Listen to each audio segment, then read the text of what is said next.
Hello and welcome guys. एक बार फिर से आप सभी लोगों का स्वागत है आपके अपने यूट्यूब चैनल स्टडी फन में, जहां आज हम करने वाले हैं railway NTPC and group D के टॉप 25 जीके के क्वेश्चंस। तो वीडियो के एंड तक जरूर बने रहिएगा। वीडियो के एंड में कुछ ट्रिक्स जो कि हो सकती हैं आपके लिए हर एग्जाम में बहुत ही यूजफुल। तो वीडियो को लाइक कीजिए, चैनल को सब्सक्राइब कीजिए और शेयर करना ना भूलिए। तो चलिए देखते हैं आज का हमारा फर्स्ट क्वेश्चन। आज का हमारा फर्स्ट क्वेश्चन है वो है सुभाष चंद्र बोस को देश नायक किसने कहा था। तो आपके ऑप्शन है ए रविंद्रनाथ टैगोर, बी महात्मा गांधी, सी चाचा नेहरू या फिर डी एपीजे अब्दुल कलाम। तो इसका जो राइट आंसर है वो होगा आपका ऑप्शन नंबर ए यानी कि रविंद्रनाथ टैगोर। तो सुभाष चंद्र को देश नायक है वो रविंद्रनाथ टैगोर ने कहा था। अगर रविंद्रनाथ टैगोर की बात करें तो इनका जन्म 7 मई 1861 को कोलकाता में हुआ था। उनकी मृत्यु 7 अगस्त 1941 को कोलकाता में ही हुई थी। अगर इनके व्यवसाय की बात करें तो ये एक लेखक थे, कवि थे और ये संगीत और चित्रकार भी थे। और अगर इनकी भाषा की बात करें तो ये बांग्ला और अंग्रेजी दोनों भाषा बोलते थे। तो चलिए गाइस नेक्स्ट क्वेश्चन देखते हैं। Question number second. Question number second है हमारा अंटार्कटिक में भारत के प्रथम रिसर्च स्टेशन का क्या नाम है। तो अंटार्कटिक में जो स्टेशन है, रिसर्च स्टेशन भारत का पहला, तो उसका नाम है दक्षिण गंगोत्री। यानी कि आपका जो ऑप्शन नंबर सी है वो हो जाएगा बिल्कुल करेक्ट आंसर, दक्षिण गंगोत्री। तो दक्षिण गंगोत्री स्टेशन है वो अंटार्कटिका में और ये भारत का पहला रिसर्च स्टेशन है। अगर पर ये वर्तमान में स्टेशन अस्तित्व में नहीं है क्योंकि यह बर्फ के नीचे ढका हुआ है। और यह स्टेशन प्रधानमंत्री जो उस टाइम पे तत्कालिक प्रधानमंत्री इंदिरा गांधी थी उनके द्वारा भारतीय विज्ञान को बढ़ावा देने और ध्रुवीय अनुसंधान के लिए 26 जनवरी 1984 को स्थापित किया गया था। तो नेक्स्ट क्वेश्चन देखते हैं आज का क्वेश्चन नंबर 3। क्वेश्चन नंबर 3 है विश्व में सर्वप्रथम लिखित संविधान कहाँ लागू हुआ था। तो आपके ऑप्शन है A Japan, B America, C France या फिर डी ब्रिटेन। तो इसका जो राइट आंसर है वो हो जाएगा अमेरिका। सॉरी ये थोड़ा मिस्टेक हो गया लिखने में, पर जो इसका राइट आंसर है वो है अमेरिका। अगर अमेरिका की बात करें तो यहाँ सन 1979 में यानी 1989 में लागू हो गया था पहला लिखित संविधान। अगर अमेरिका की सरकार की बात करें तो यहाँ के जो प्रधानमंत्री हैं, राष्ट्रपति हैं, जो बाइडेन है। नेक्स्ट क्वेश्चन देखते हैं। Question number 4। क्वेश्चन नंबर 4 है हमारा फ्रांस की राज्य क्रांति किसके शासनकाल में हुई थी। तो आपके ऑप्शन है ए एलिजाबेथ, बी लुइस 18, सी लुइस 16 या फिर डी इनमें से कोई नहीं। तो इसका जो राइट आंसर है वो हो जाएगा आपका ऑप्शन नंबर डी, ओ सॉरी सी, लुई 16। तो फ्रांस की जो राज्य क्रांति है वो लुई 16 के शासनकाल में हुई थी। तो नेक्स्ट क्वेश्चन देखते हैं। Question number 5।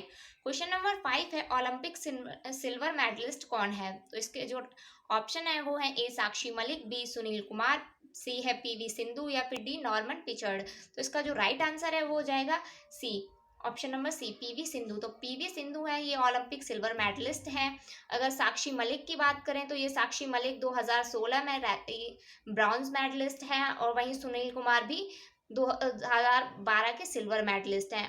और ये दोनों ही एक रेसलर है। और ये नॉर्मन पिचर्ड हैं, ये एक एथलेटिक्स थे, इन्हें 1900 में मिला था ओलंपिक मेडल। तो नेक्स्ट क्वेश्चन देखते हैं। Question number 6।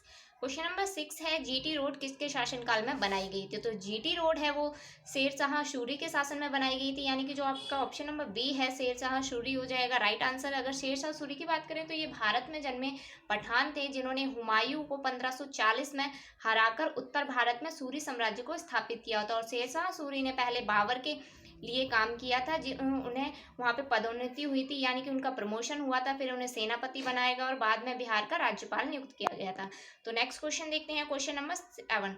क्वेश्चन नंबर 7 है केसर का सबसे बड़ा उत्पादक राज्य कौन सा है। तो आपके ऑप्शन है ए जम्मू कश्मीर, बी असम, डी उत्तर प्रदेश या फिर डी बिहार। तो इसका जो राइट आंसर है वो हो जाएगा आपका ए जम्मू कश्मीर। यानी कि जो केसर का सबसे बड़ा उत्पादक राज्य है वो जम्मू कश्मीर है। सबसे ज़्यादा जम्मू कश्मीर में केसर पैदा होती है। और अगर जम्मू कश्मीर की बात करें तो इसकी स्थापना 14 मई 1954 को हुई थी और यहाँ की बिग सिटी श्रीनगर है।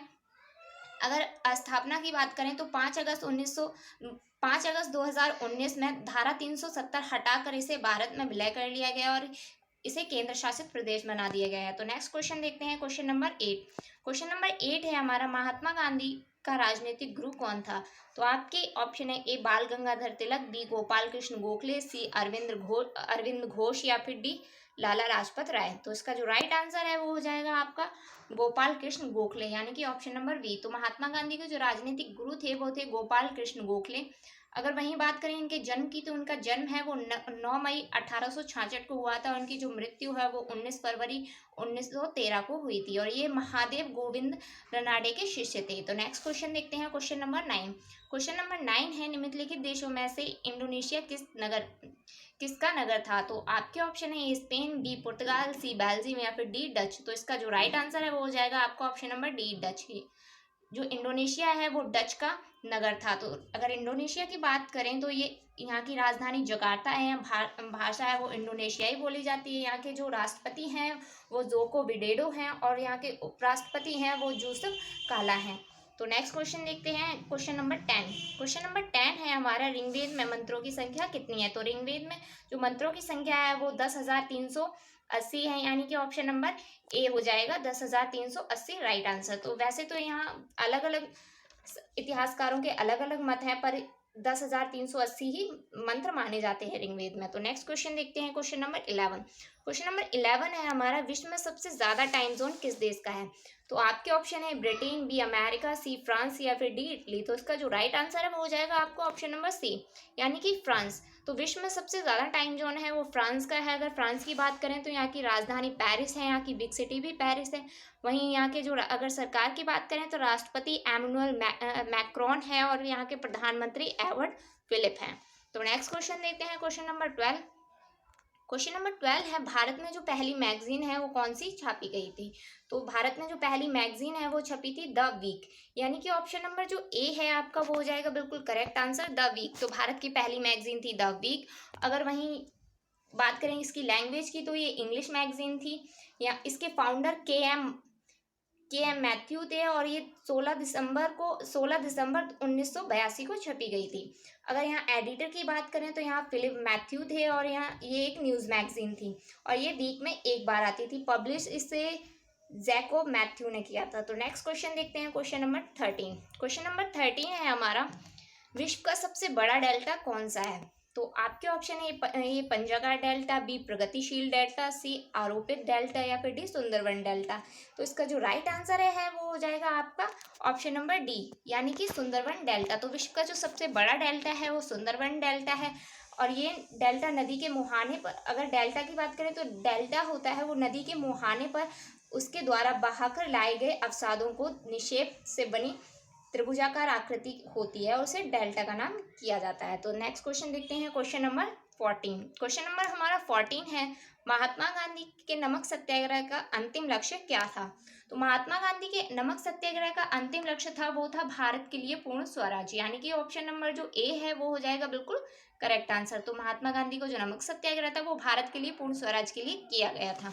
तो नेक्स्ट क्वेश्चन देखते हैं, क्वेश्चन नंबर 15। क्वेश्चन नंबर 15 है हमारा, कौन सी नदी अपना मार्ग बदलने के लिए प्रसिद्ध है? तो इसके जो ऑप्शन है वो है आपके ए गोदावरी, बी कावेरी या फिर सी कोसी या फिर डी इनमें से कोई नहीं। तो इसका जो राइट आंसर है वो हो जाएगा आपका ऑप्शन नंबर सी।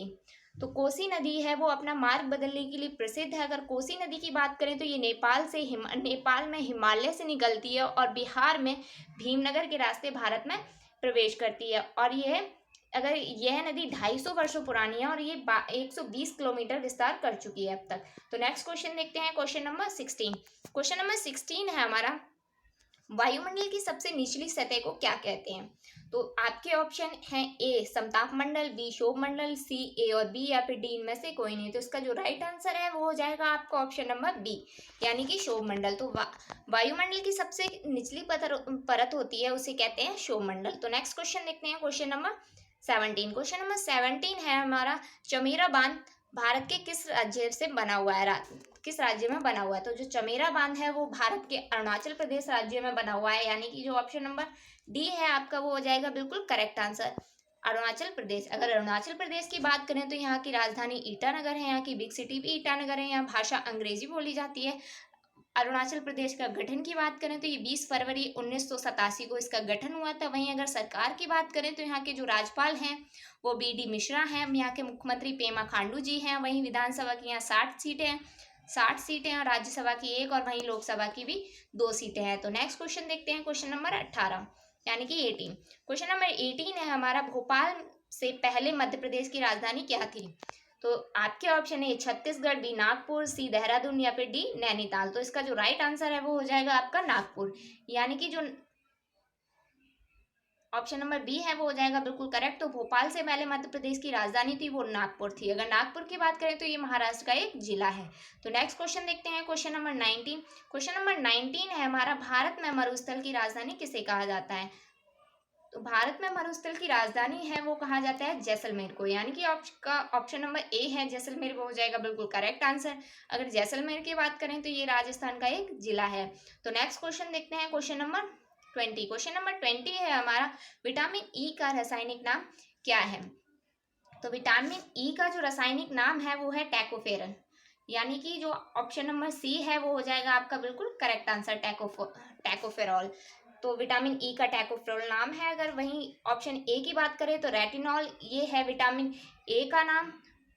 मैं लिख देती हूँ यहाँ पे विटामिन ए का नाम, और ये है विटामिन B1 का, और ये बायोटीन है वो विटामिन B7 का नाम है। तो नेक्स्ट क्वेश्चन देखते हैं, क्वेश्चन नंबर 21। क्वेश्चन नंबर 21 है हमारा, नदी, किस नदी को बिहार का शोक कहा जाता है? तो आपके ऑप्शन है दामोदर नदी, बी कोसी नदी, सी गोदावरी नदी या फिर डी ब्रह्मपुत्र नदी। तो इसका जो राइट आंसर है वो हो जाएगा आपका ऑप्शन नंबर बी, यानी कि कोसी नदी। तो कोसी नदी को बिहार का शोक कहा जाता है क्योंकि ये हम बिहार में इसने बहुत ही प्रलय मचाई हुई थी। जब ये बाढ़ पर होती है तो बिहार में सबसे ज़्यादा तबाही होती है, तो इसलिए बिहार को इसका बिहार को शोक कहा जाता है, कोसी नदी को।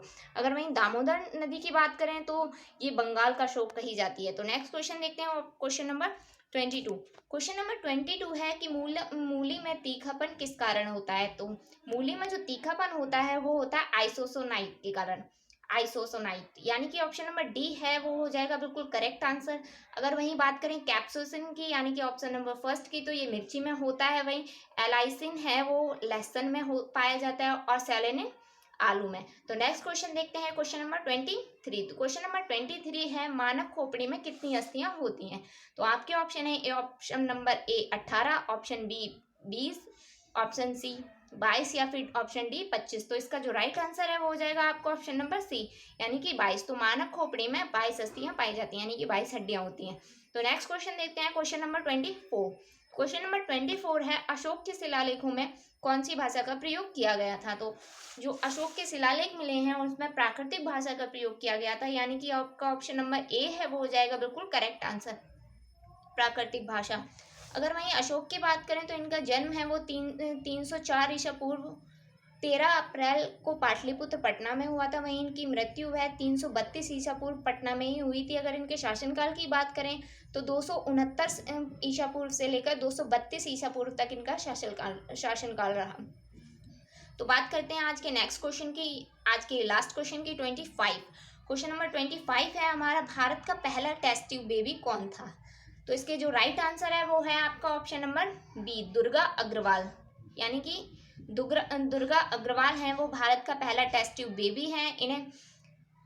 इनका जो जन्म है वो 25 जुलाई 1978 को हुआ था। तो आज की जो क्लास है यहीं खत्म होती है। बात करते हैं आज की ट्रिक की। तो आज की जो ट्रिक है वो है डॉलर वाले देशों के नाम। तो आज की जो ट्रिक मैं बताऊंगी वो है डॉलर वाले देशों के नाम, कि किन देशों में डॉलर चलता है। ये बहुत ही इंपॉर्टेंट क्वेश्चन बनने वाला है हर एग्जाम पॉइंट ऑफ व्यू से, क्योंकि बहुत से क्वेश्चन आते हैं कि इस देश में कौन से करेंसी चलती है या कौन सा रुपया चलता है या फिर डॉलर है वो कौन से देश में चलता है। तो देखते हैं जो इसकी ट्रिक है वो क्या है। इसकी जो ट्रिक है वो है, सीता जी वन से कहाँ आई? सीता जी वन से कहाँ आई, ये ट्रिक है इसकी। बहुत ही सिंपल सा एक सेंटेंस है, बहुत ही इजी याद हो जाएगा, पर हर एग्जाम में आपको बहुत ही यूजफुल रहेगा। सीता जी वन से आई, सी से हो जाएगा सिंगापुर, ता से हो जाएगा ताइवान, जी से हो जाएगा जिम्बाब्वे, बी से बरमुंडा या न्यू से न्यूजीलैंड, से सेंट लुइस, और के से हो जाएगा कनाडा, हाँ से हांगकांग, और आ से ऑस्ट्रेलिया। तो ये बहुत ही सिंपल ट्रिक है। तो वीडियो को लाइक कीजिए, चैनल को सब्सक्राइब कीजिए और शेयर करना ना भूलिए। अगर आपको किसी भी टॉपिक को लेकर कोई वीडियो चाहिए तो वो नीचे आप कमेंट बॉक्स में बता सकते हैं, तो वो वीडियो आपको मिल जाएगी। तो thanks for watching, thank you guys.